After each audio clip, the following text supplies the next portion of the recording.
Welcome to the Philip Wiley Show. Take a look behind the curtain of professional hacking and hear compelling discussions with guests from diverse backgrounds who share a common curiosity and passion for challenges and their job. And now, here's your host, offensive security professional, educator, mentor, and author, Philip Wiley.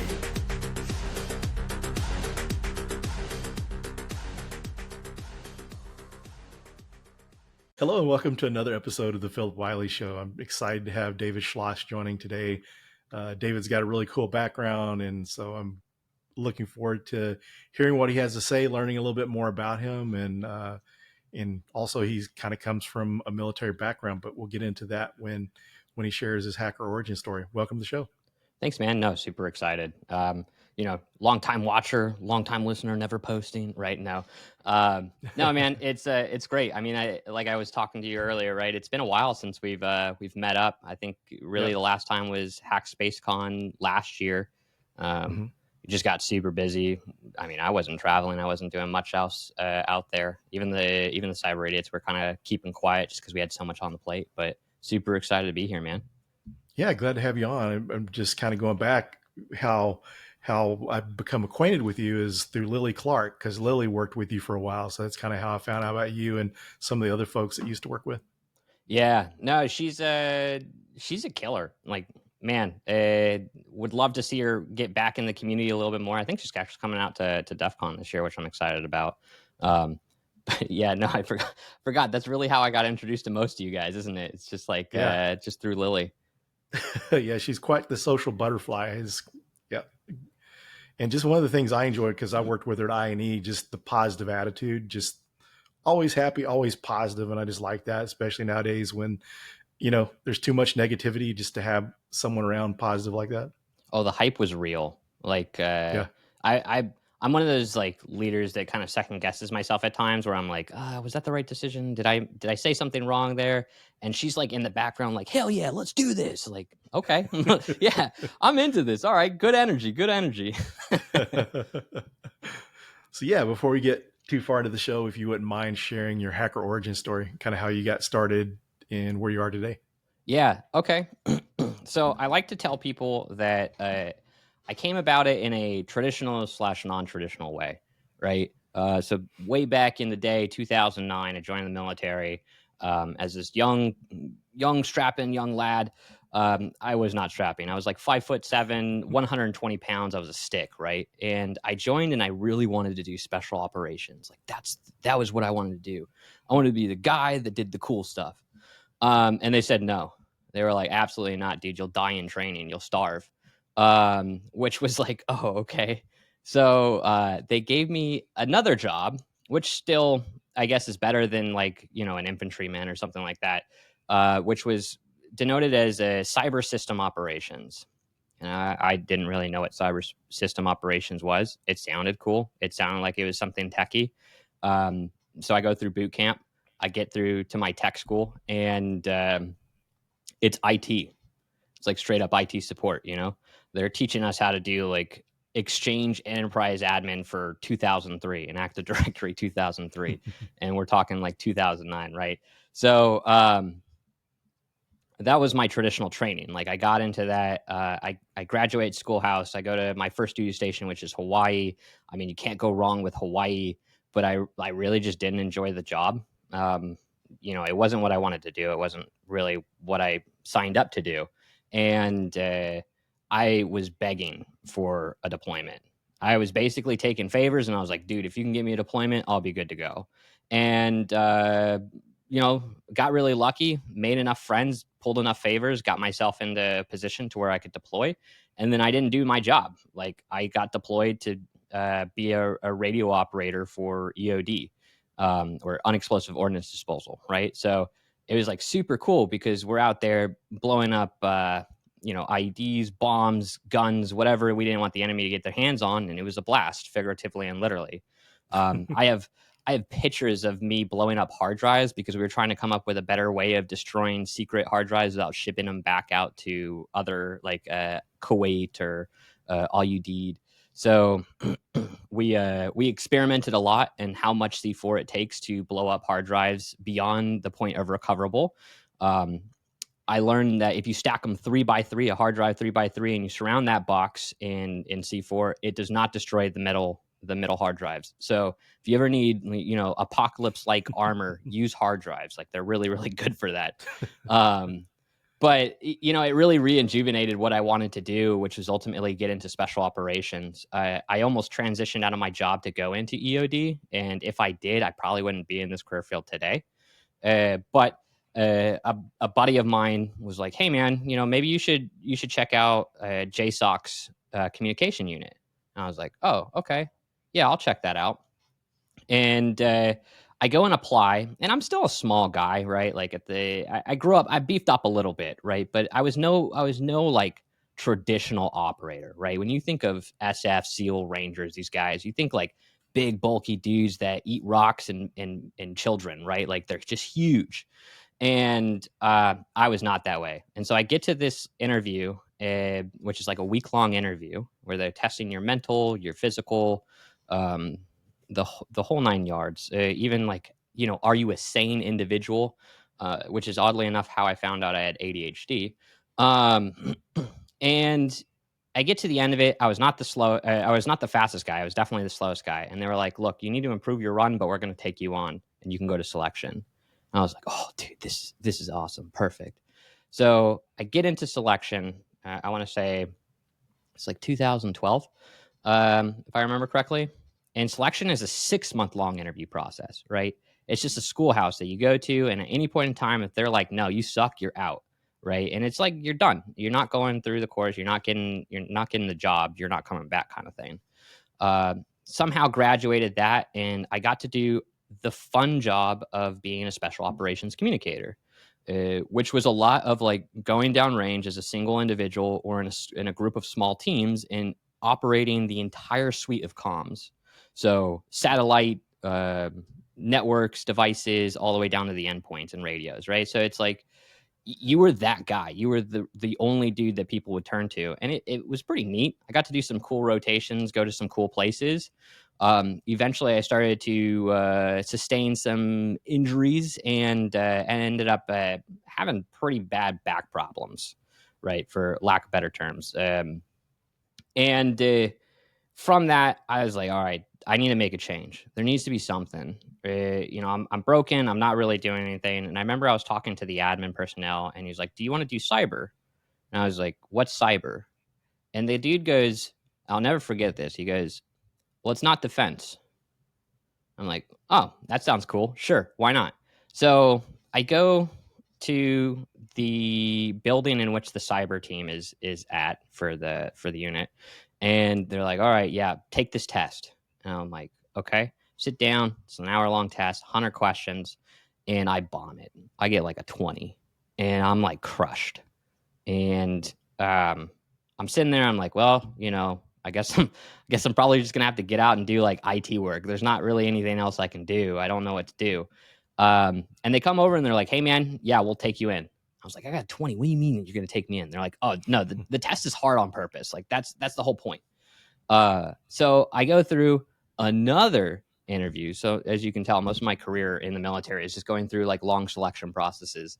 That was 6 months of what's called the Cyber Network Operators course. And that was by far the greatest learning experience I ever had in my life. It's ultimately where I learned a lot of things around how do you hide your traffic? How do you hide the footprints that you leave behind? How do you work with malware? How do you work with exploits? How do you develop some of these items? And it was one of these no-fail courses. So there's only like 7 of us. No, there's a little bit more than 10 of us. Sitting in this course, and it's a no-fail course. So if you get anything less than 100, you're out. And it's not like you can take the test again. You're out. You're done. And a lot of those dudes at H3 that founded, they went through that same course, which is why they're so brilliant. Hint, hint, wink, wink. Yo, Tony, hit me up. No, no. So it's like, I get through this course, I graduate, and I get to go to this place called the lab, which when we're not working with individual T1 units where we're working in a lab where we get to do a little bit of experimentation, a little bit cool stuff. So I really got to explore a lot of cyber in a realm that was a lot more restricted to, I think, a lot of people, right? Being able to pull back the curtain and see how the proverbial threat actors work, and whether it be nation state or criminal, you really get an idea of like, oh, this is how the real dudes do it. You have 0 days at your disposal. You have malware that's lasted in the wild for like 16, 17 years. You really get the opportunity to mess around with some of these tools that, quite frankly, no one else does. And that was a ton of fun. Eventually, the military was like, hey, get out. You're too broken. It's time to go. Med board, we out, right? Which, that's fine. It's an honorable discharge, and I get disability pay. Cool. I'll take it. So I get out and I have no idea what I want to do. No idea. I didn't know what red teaming was at the time. I kind of knew what pen testing was because I just Googled it, but I didn't know anything else within the field. I figured, all right, it's probably a pen testing job or like maybe a SOC analyst. Like that's the two options that I had boiled down in my mind. And I was applying everywhere that you can imagine. And I applied to places like VMware for their red team. And I remember VMware actually emailed me back and said I had 0 experience in cybersecurity. I was like, wait a second, I'm literally doing this for real, dude. What are you talking about? And it was ultimately because I didn't know how to translate that, military speak into civilian speak into, hey, this is me being a threat actor. Like I get to do the cool stuff. Like hit me up. And that's my fault. I've learned over the years how to kind of tailor that language a little bit better, but I was still used to the very military jargon speech that is very watered down and kind of shakes away what you actually do because a lot of what you do is classified. So eventually, Eric Fredrickson, I'll give him a big shout out here, right? He's the one who referred me to Deloitte, and I was going through the interview process with another individual that works with you now, Kanan. And I remember they were like, well, or they were telling me, well, there's only like 1 slot left. There's only 1 job. And I'm like, oh, dude, it's going to be me or Kanan. Like, no, that sucks. I don't want to like go against my own teammate. That's stupid. No. And so I'm like freaking out. Kanan definitely had that job in the bag because, he's got like 10 certs in there and I only had my OSCP at the time. And I'm freaking out. And eventually, like I have a talk with Andrew Douglas, who was the PPMD at Deloitte for their red team at the time. And he was like, no, I think, the conversation went well. We're going to offer you a job. And I was like, oh, thank God. Oh, it was such a relief, because I thought I was going to be homeless. I was going to be one of those homeless vets looking the same way I do today. And so I get this job as a red teamer at Deloitte, and immediately like the passion is real, right? I got to do so much dumb and fun things getting over there. I've done red teams for like Visa and CVS, like Mason, these really big companies where you're like, oh, hell yeah, right? These guys should be good at cyber. And then you realize, oh, nobody really spends money at cyber in 2018. Fast forward a few years, Big Four is not for everyone. It wasn't for me. So I ended up meeting Dan Desco from Echelon, and immediately fell in love with the mission over there. Was like, okay, this is cool. I like the idea, right? The mission set that was like described to me was cyber is a basic human right, or cyber privacy is a basic human right, which I agree with, right? Privacy in general is something that we should all cherish and we don't get enough of because, quite frankly, corporate greed, right? But I wasn't sure if I wanted to take this route initially, and then I was like, no, I'm sold. I'm too young. I got to do this. It's a startup. It's got nothing nothing in it right now. Let's do it. So myself, Jake Murphy, Ross Flynn, James Stahl, Nick.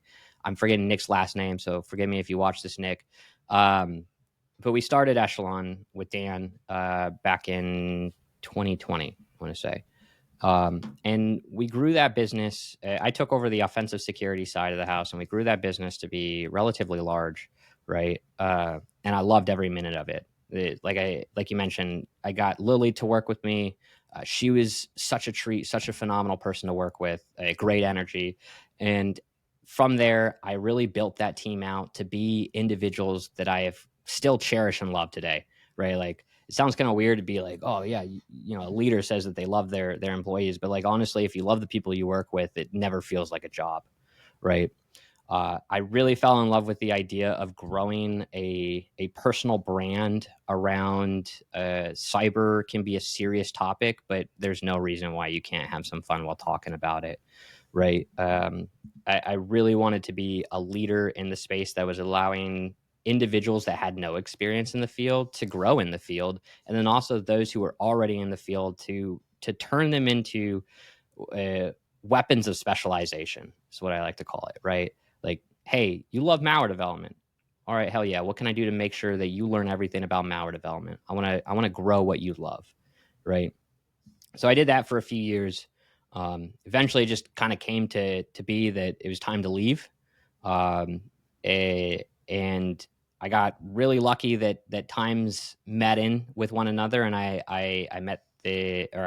applied for 300 jobs. I want to say, well, more actually, because I didn't get enough rejections. I got about 237 rejections before I actually got a call back. Wow. Yeah, that's kind of how the market is today, right? Mm-hmm. And I applied for a company called Covert Swarm. I had no idea who they were, and I do some OSINT on them because they're like, we want to have an interview with you. And I'm like, okay, cool.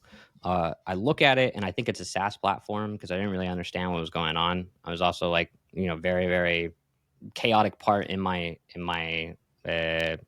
modern history. So I didn't know, what they really did. Didn't know what they were all about. I knew they were a European company, but why are they hiring a lead in North America? So I sat down with the COO, Luke, and immediately got sold on the idea of like their whole gist is building continuous APT emulation. So we know like, red teaming, one point in time, pen testing is a one point in time. Maybe it might be, 3-4 weeks at a time, right? But still a very short window. And their idea is we're emulating threat actor activity constantly, all the time. And I was like, that sounds exactly what I think cyber should be going to. It's the reason why I love Horizon 3 so much as well. Like, shout out to Tony, because of like this idea of being single point in time view of your network, of your threat landscape is just not feasible. Like, CrowdStrike crashed last week. Nobody expected CrowdStrike to crash, right?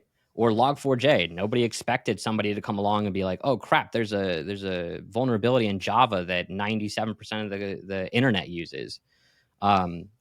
So like this idea of continuous red teaming, continuous emulation of threat actor activity was like so enticing to me. I was like, yeah, this is the move to go. And so today, now I'm sitting as the Hive Leader, what they call a Hive Leader, for North America to grow out the business here in the United States, because they've been just booming and killing the market in Europe, which quite frankly has like brilliant cybersecurity culture.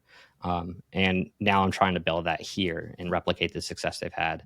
But I think that's like a really drawn out long version of my history. Hopefully that gives an idea of who I am. Yeah, that's awesome. I met found out about Covert Swarm myself. Guess back in February, I did an event for Hacker Valley Media, and Elon, one of your sales guys, was there. Yeah. So that's how I originally met him. He's kind of in the Dallas-Fort Worth area. So that's how I've first become aware of Covert Swarm. Yeah, no, Elon's good people. I'm only on like day 10, and that dude is just been phenomenal in helping me kind of succeed and understand, what is the mission, what is the way that we discuss things. It's been perfect. But yeah, he actually mentioned, he was like, yeah, I saw I talked to Phil, and he was like, yeah, man, David's gonna be on. I was like, oh shit, like Philip Wiley. Oh, that's cool as hell. So it's like, it's good to be surrounded by people who know each other, because it makes the community so much stronger and understanding of one another. Yeah, it's the community is amazing, and just how many people you run into that you're connected somehow or another.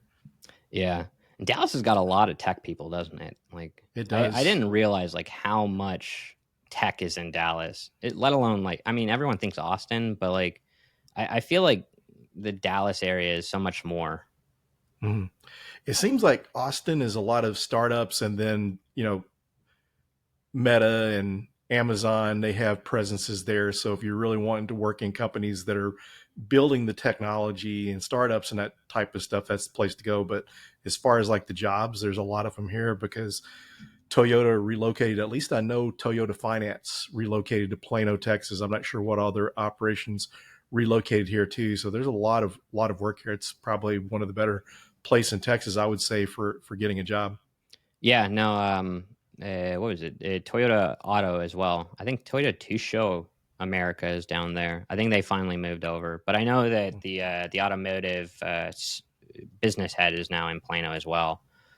No, I mean, if there's anywhere else, well, I don't know. I probably wouldn't go to Texas. Too hot. I'm gonna be real. It's I mean, I'm in North Carolina now, and it's already too hot. So Yeah. I'm not a fan of the humidity, but Yeah. the missus isn't gonna let me escape anytime soon. So. So yeah, it's pretty cool hearing about your background. So for those that don't know, if you could explain what JSOC is. Yeah. So JSOC is the Joint Special Operations Command. So if you want to look at like the special operations hierarchy of things, right? Or I guess the military hierarchy as a whole, right? You have the DoD that sits at the top. It's the overarching entity that controls everything. Then you have your Marines, your Air Force, your Navy, your Army. Well, I guess Navy, then Marines underneath them because they're a subcomponent. You have the Air Force and now the Space Force, which I still think is hilarious. And then you have the Army that's all by itself and doesn't have any children. And each of those elements have their own special operations command. But this is where it kind of gets confusing. So in special operations, there's still an overarching element called SOCOM, which is special operations command. And SOCOM still kind of controls the Air Force special operations, Marine special operations, Navy, so on and so forth, right? JSOC kind of sits a little bit more outside of this entire sphere. So like JSOC reports directly into the Department of Defense with or the Secretary of Defense. They're the one that's the highest ranking individual next to the president, right? And JSOC's ultimate mission is to fight the bad guys where it's important, right? Special operations is always about like getting more high value targets, making maybe irregular warfare, where JSOC's really focused on like the top of the top, the worst of the worst kind of bad dudes. And the people that you kind of hear inside this are like tier one operators, right? So these are your guys that if you want to look at a different way of explaining it, you have white soft, right? And this is my term, but white soft, which is funds you can track. You know exactly where the money goes.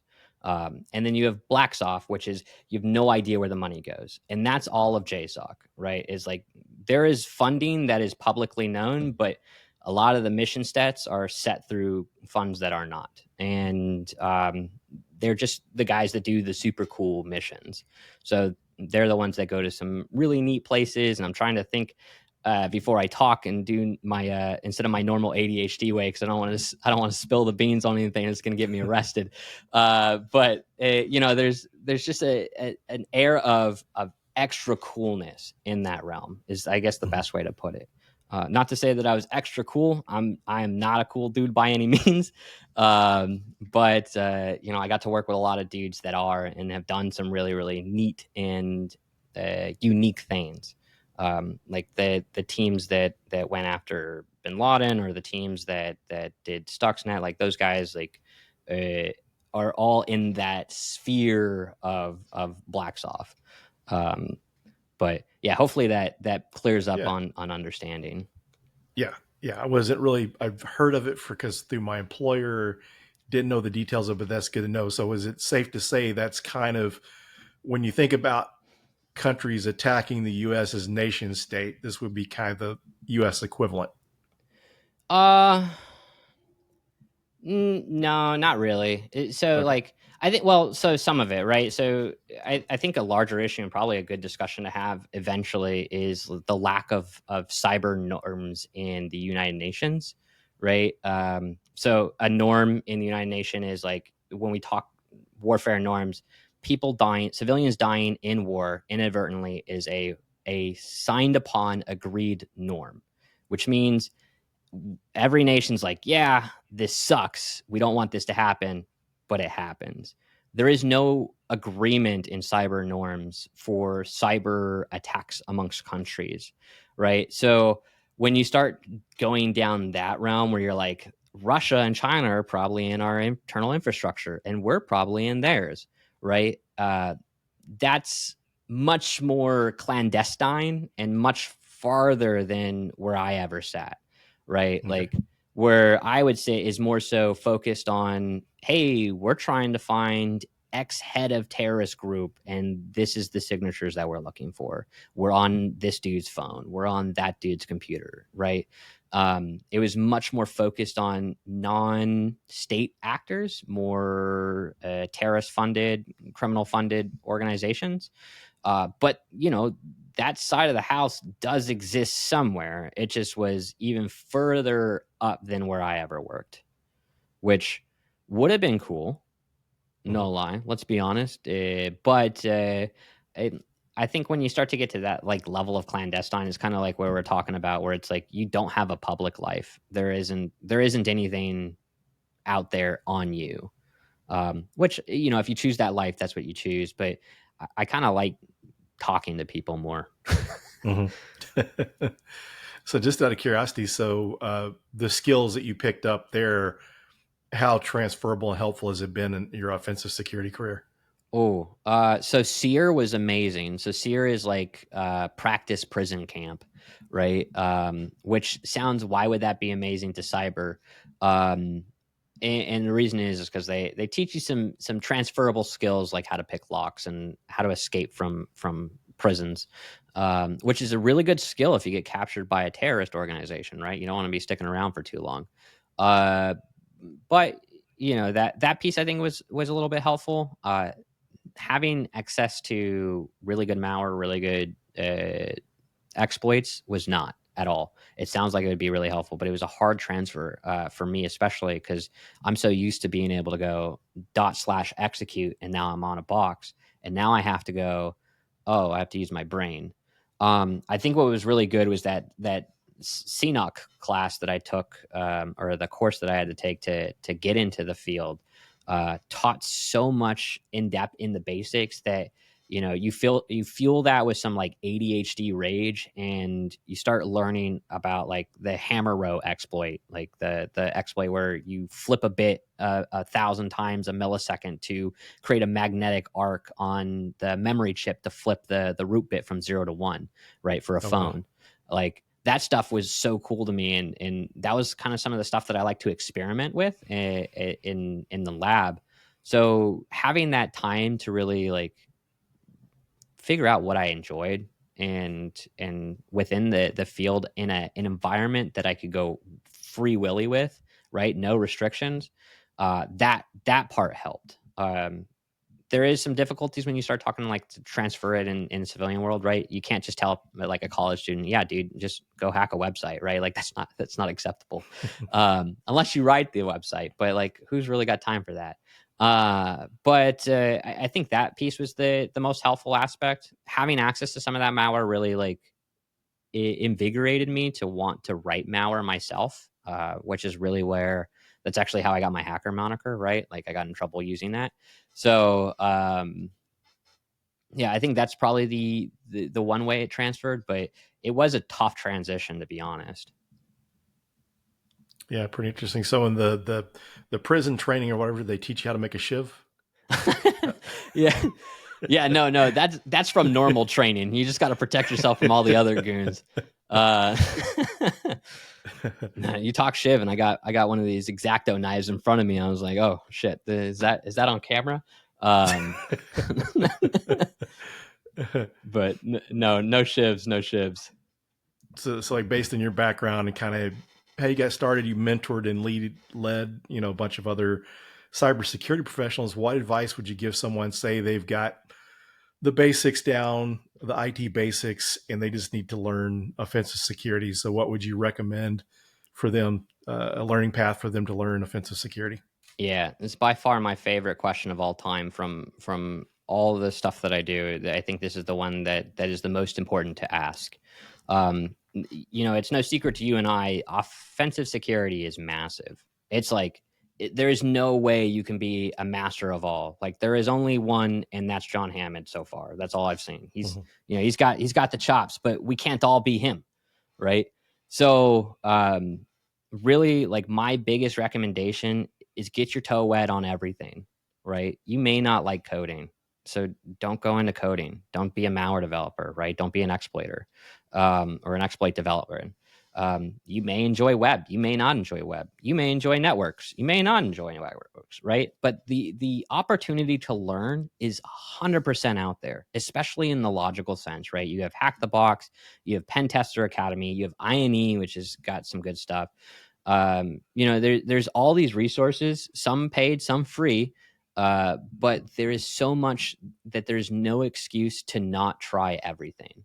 Because if you try one thing, or you say, I'm going to be an exploit dev, and then you hate coding, then you're just going to hate the job and you're not going to enjoy it, and you're never going to get good at it. You'll never find success in your career. Well, you may, but like, let's be honest, it'd be a lot harder to.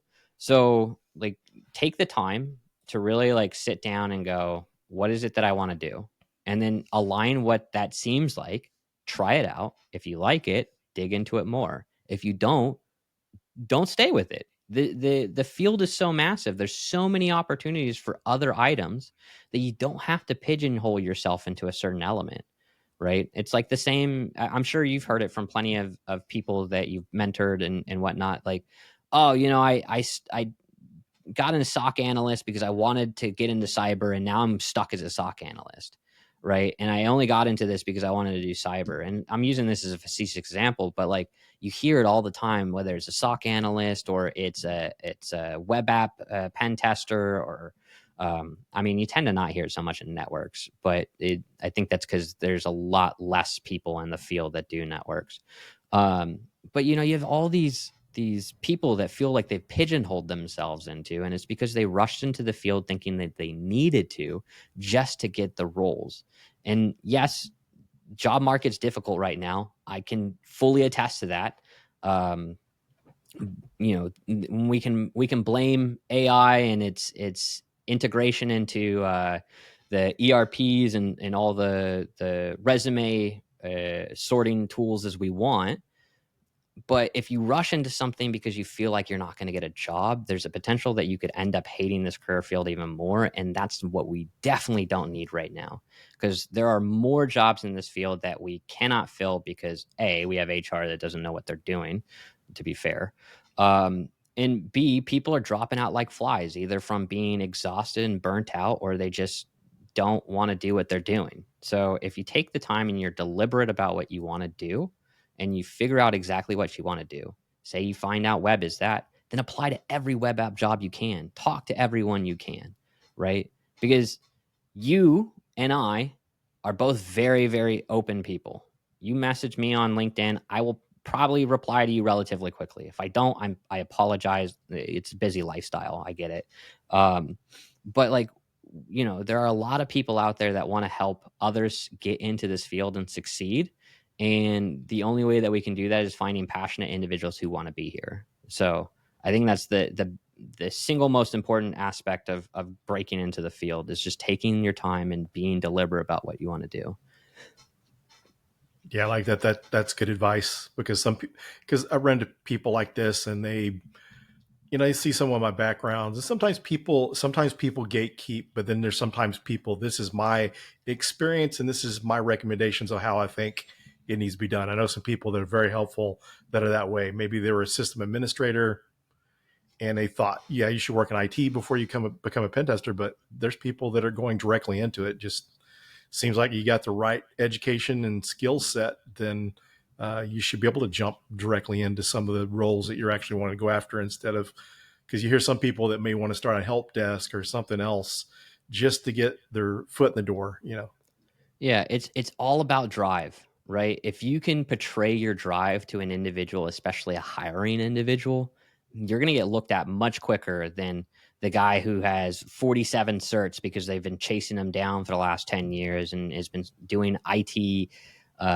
help desk or IT management for the last 10, right? Like I'm not saying that that's the wrong path to go and figure out, like, do you love tech? But like at the same time, it isn't the only path. I'm glad that you mentioned the gatekeeping, because that was a pretty significant issue. I remember getting out of the military. It was like, if you wanted to get into red teaming, if you weren't a military guy or a prior gov or a criminal or prior criminal, like, you weren't getting into red teaming. Like, people were so adamant, like, oh, you can't teach a college student to do that.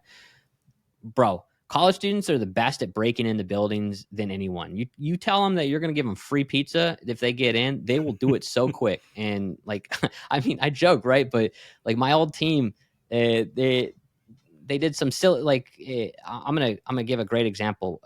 Mike Patet, most unsuspecting kind of red teamer you ever met in your life.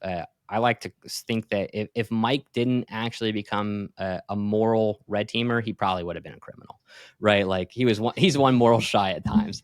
But Mike came to us from, like, only high school experience, straight into the cyber career field, and really wanted to get into red teaming. And when I interviewed him, he had the passion behind it. He really wanted to do this job.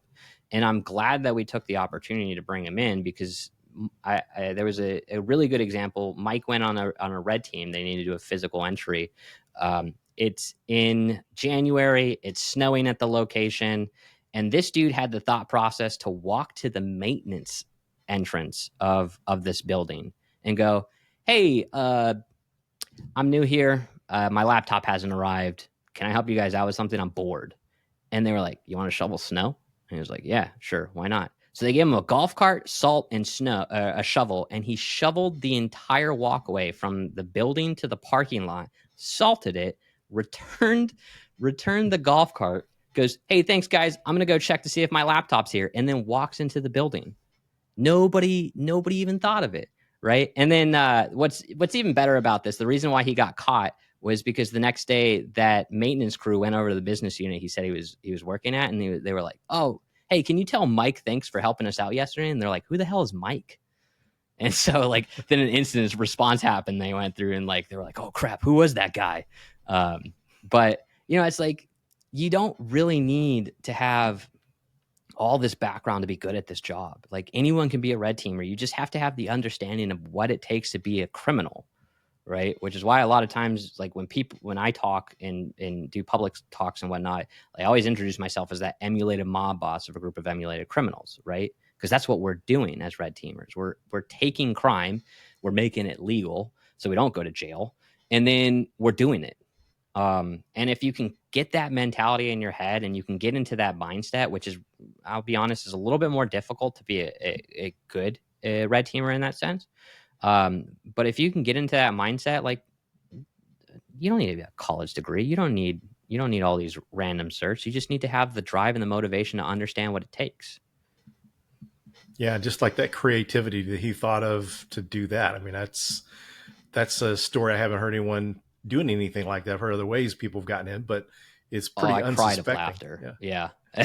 I was like, wait, what? Like, he messaged me on Teams. He's like, "I have the best story in the world. I need to tell you right now." And I could not hold it back. I was almost in tears. I mean, who does So, that? one of the things, that's crazy. That's a cool story. So one of the things I wanted to cover, because you mentioned before we started the show that you just gave a talk or presentation on branding. So I think that's an important piece, and I'd like to kind of get your insights on that. Yeah. So, this morning I gave a wonderful presentation. I was just waking up because it's a UK company, so bright, bushy tail in the morning to give this presentation. But it was about building a personal brand based on your story and who you are, right? And as I mentioned to you, right, like, a personal brand is such an underdeveloped item in cybersecurity in general. Like, aside from maybe a select few that are a little bit more public, like, there isn't a whole lot of people that want to be known and seen. And when we say like a personal brand, or when I say a personal brand, I mean a public personal brand, right? If you want to have a personal brand privately as a little grouch and, be angry all the time, sure, that's fine. But like our professional brands, our professional public brand is such an underdeveloped skill here. And it's possibly the most important piece, especially for pen testers and red teamers, because it helps get our name out there in a way that we can land jobs of what we want to do, right? In one perspective. I like to say that your personal brand can go two ways. It can reflect positively on your company. So if you're a consultant, you're in sales. I'm sorry, but every consultant is a salesperson. You can make or break a relationship by how your personal brand is. That means you're in sales. And the other way that a personal brand can shape your career into enabling you what you want to do, right? People will not give you opportunities to do what you want to do unless you let them know.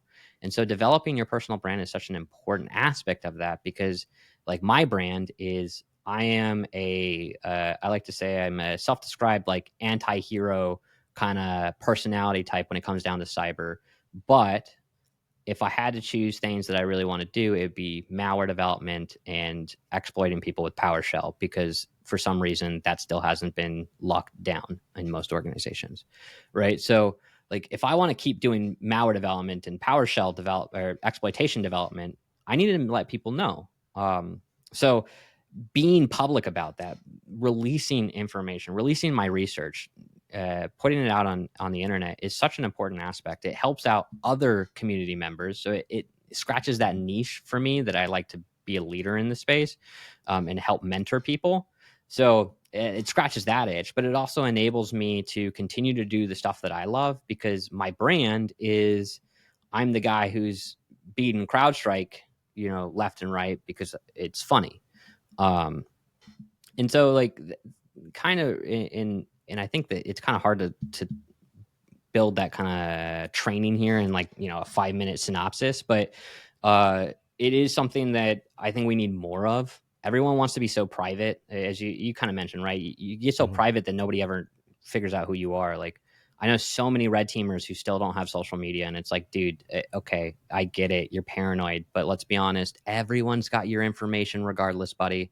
I hate to break it to you. There are companies in this country that will sell your driver's license number and social security number for the shits and giggles of it. Like you do not have privacy anymore. And to believe that like not having a social media account is something that can hide you from that, it's not really true. I think we just lure ourselves into this false sense of security. And I know that's a really pessimistic way of thinking, but like I've seen those companies. I've seen their databases, from red teams and whatnot. Like they exist, they're around. So, the best thing you can do for your career is by being at least a little bit public and displaying who you are.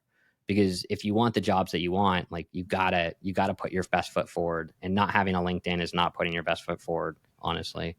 But that's only a small part of it, right? There's a ton of fun that you can build around it. You can be who you want to be, essentially. But you got to be the master of your own destiny. And if you don't have a public brand or a personal brand, you're never going to be the master of your own destiny.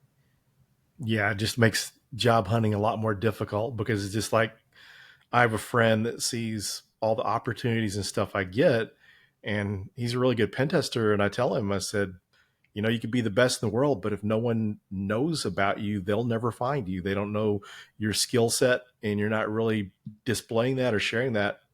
It's going to make it a lot more difficult. And then I know someone else recently, I found out that they're kind of worried about getting laid off from their job, but they don't even have a LinkedIn profile. So I'm thinking, you can kind of limit what you share on there, but you need a LinkedIn profile, because no one's going to find you to begin with. So you're going to have to be actively, either you're not signed up on some job board or something, then you're going to be actively pursuing jobs instead of any chance of them finding you. Yeah. And I mean, it's so tough, right? Because I understand the paranoia. I'm sure you understand the paranoia too. Mm-hmm. Like if I Google myself, I can see everything about my life, and it's like, shit. Like, mm-hmm. What am I going to do? And the thing is like your personal or professional brand doesn't have to be your personal life, right? Like I'm not on LinkedIn being like, look guys, here's like my dog and this is the location that I'm at. And, you know, there are people out there, sure, that do that. And it's kind of the wrong usage, but like you can be on LinkedIn and be professional and stay professional and keep it professional. So like all your posts that you're putting out is about how you blew up a GPU, which is one of mine, or how, you know, still you can do the dumbest code execution through DNS using PowerShell, right? Or TCP, or you name it. Oh, excuse me.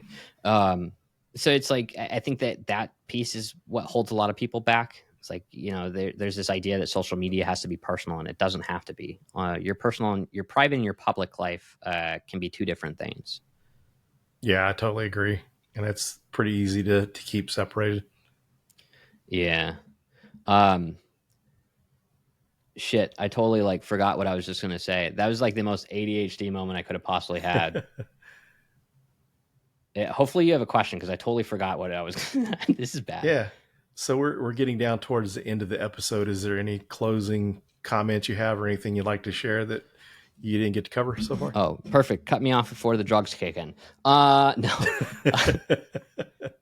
No, I think, you know, ultimately I just want to like put it out there to those that are breaking in, right? Like, again, the field is tremendously undervalued and understaffed, and it's getting the wrong people looking at our applications. And I know that can be defeating, right?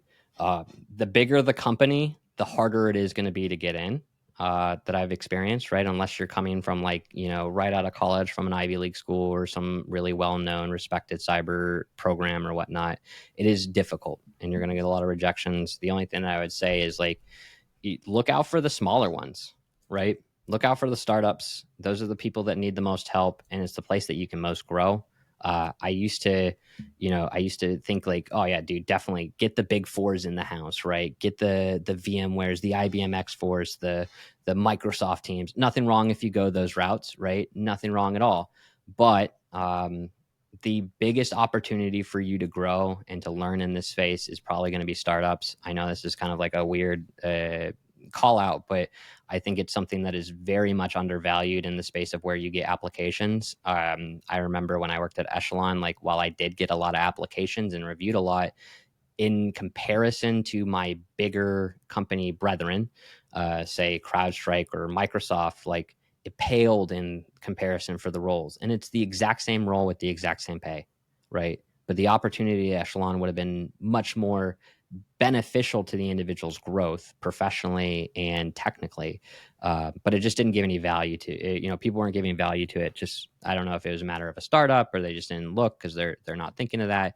But you know, as this world kind of navigates AI and figuring out how to use it within the HR system, even though IBM once said never use a computer to make a business decision, that's exactly what we're doing today. So kind of change up that idea, switch away from the big guys. No offense to the big guys out there, but like there is so much more opportunities in smaller consulting firms, especially like Trusted Sec or Black Hills, you know, relatively, I would say, on the larger side of the cybersecurity groups. But the idea stays the same, right? Like there are so many opportunities out there. It kind of broaden the horizon of where you're looking. You'll probably have better success.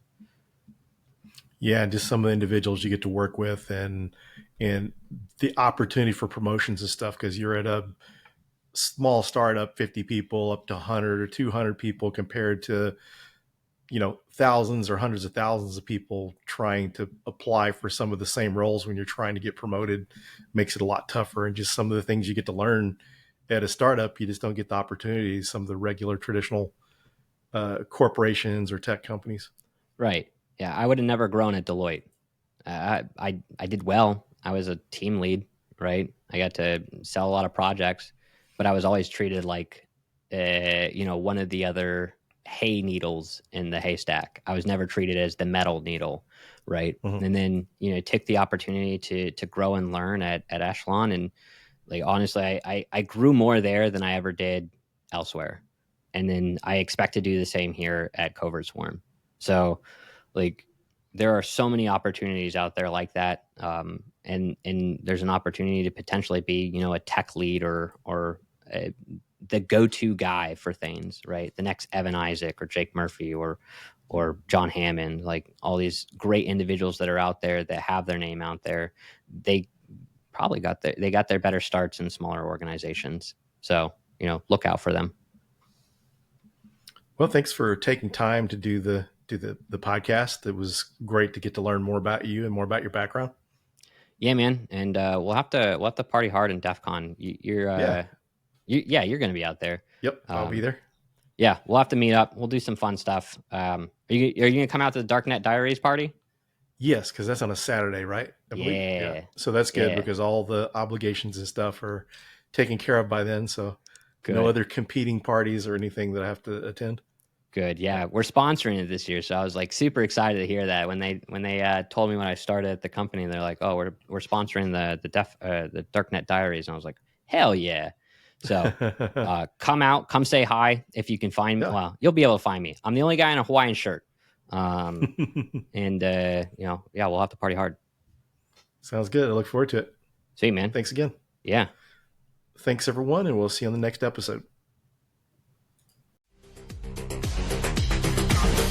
Thank you for listening to The Philip Wiley Show. Make sure you subscribe so you don't miss any future episodes. In the meantime, to learn more about Philip, go to thehackermaker.com and connect with him on LinkedIn and Twitter @Philip Wiley. Until next time.